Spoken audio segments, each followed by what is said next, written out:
4-5টা national ডেইলিতে regularly column লিখেছি, আমি talk show করেছি কয়েক হাজার, আর নিজের যে প্ল্যাটফর্ম আছে সেখানে কথা বলেছি। সেইটার ভিত্তিতে আমি বলছি, আমার সাথে ডিবেট আপনারা করতে পারেন, জুলাইয়ের আসলে একটা কমন চাওয়া ছিল, সেটা শেখ হাসিনাকে যেতে হবে, একটা গণতান্ত্রিক বাংলাদেশ লাগবে। শেখ হাসিনার অপরাধ ছিল উনি আমাদের গণতান্ত্রিক অধিকার নষ্ট করেছেন। সফল হয়ে যাওয়ার পর এক একজনের মনে এক একটা ছিল, কেউ চেয়েছেন এটাকে একটা ইসলামিক রিপাবলিক বানাবেন, কেউ মনে করেছেন এটাকে বিপ্লব নাম দিয়ে সংবিধান স্থগিত করে একটা বিপ্লবী সরকার টরকার করে দেশ দখল করে ফেলবো, কারো কারো চিন্তা ছিল সংবিধান নতুন করে লিখবো, নানান কিছু। কিন্তু আমরা কাজ করবো আসলে একটাকে নিয়ে, একটা হচ্ছে শেখ হাসিনার পতন এবং একটা গণতান্ত্রিক বাংলাদেশ তৈরি। আমরা একটা গণতান্ত্রিক বাংলাদেশের দিকে এগিয়ে আগাচ্ছি। আমরা একটা ভালো নির্বাচনের মাধ্যমে সরকার গঠিত হয়েছে, এই সরকারের সাথে আমি কাজ করছি। ভুলভ্রান্তি আছে, এই সরকারের অবশ্যই ভুলভ্রান্তি আছে, থাকতেই হবে। আমি নিজেও বহু সময় সেই ভুলভ্রান্তিগুলো উল্লেখ করার চেষ্টা করি, কিন্তু আন্তরিকভাবে এই সরকার কাজ করতে চায়।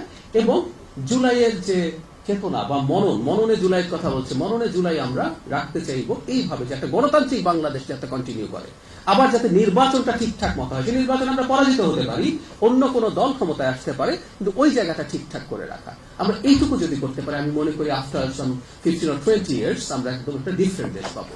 শেষ করব ফিল্ম অ্যান্ড টেলিভিশন ডিপার্টমেন্টের ব্যাপারে একটা কথা বলে। আমরা ট্রেজারার যেটা বলেছেন, গরিব বা দুর্বল সন্তানের প্রতি মায়া, মানে আমরা দেখতে চাই সেই মায়াটা আলটিমেটলি তাকে সবল করে তুলছে। মানে যদি সবল না হয়ে ওঠে, ওই মায়া থাকলে আসলে হবে না। এই ডিপার্টমেন্টের গুরুত্ব তুলিও বললেন, খুব ইম্পর্টেন্ট। মননে এবং চেতনায় যদি আমরা জুলাইকে ধারণ করতে চাই, এটাই সঠিক ডিপার্টমেন্ট যারা এই কাজগুলো করবে। আমরা চাই এই ডিপার্টমেন্টের স্টুডেন্টরা, আমার নিজেরও খানিকটা ফিল্মের ব্যাকগ্রাউন্ড আছে, আমি আমার নামের আগে একটা ডাক্তার লেখা হয়, আমি পছন্দ করি না, কিন্তু কিভাবে এটা হয়ে গেছে। আমি ডাক্তারি করিনি একদিনও। After that I did study film.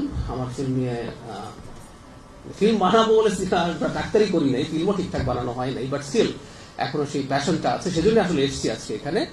আমাকে লাবিব যখন বললেন, আমি ফিল্ম ডিপার্টমেন্টের কথা শুনেই আসলে এসেছি।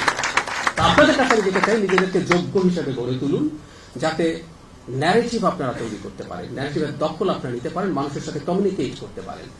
সরকারি ব্যাপারে খুবই সিনসিয়ার আছে এই ডিপার্টমেন্ট, তো বটে। ভবিষ্যতে জুলাই সহ আরো যা আমরা একটা জাতি যখন তৈরি করতে যাই, আমরা যে সবার আগে বাংলাদেশ বলি, এটা বিএনপি স্লোগান বলে এটাকে ডিসকার্ড করার দরকার নেই। কিন্তু আপনি যদি চিন্তা করেন, আসলে আমরা এমন একটা দেশ চেয়েছিলাম হাসিনার সময় যে সবার আগে বাংলাদেশ, হাসিনার সময় সবার আগে অন্য কোনো দেশ ছিল, তাই না?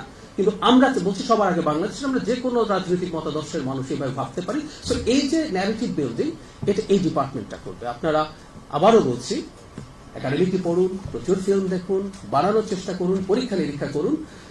সরকার আপনাদের সাথে আছে, সরকার চেষ্টা করবে অ্যাজ আর্লি অ্যাজ পসিবল, যত ভালোভাবে সম্ভব আপনাদেরকে সাপোর্ট করা।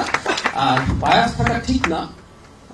আমি যেহেতু ফিল্ম মেকার এখনো সে অর্থে হয়ে উঠি নাই, ফিল্ম পড়িয়েছি অনেকদিন, কিন্তু ওই যেহেতু ব্যক্তিগত একটা ভালো লাগা আছে, এখন সেখানে বসে আমি চেষ্টা করব আপনাদের যতটা পাশে থাকা যায়। এটাতে যদি কিছুটা সমালোচনা হয়, অনেক সমালোচনা মাথাতে পড়ে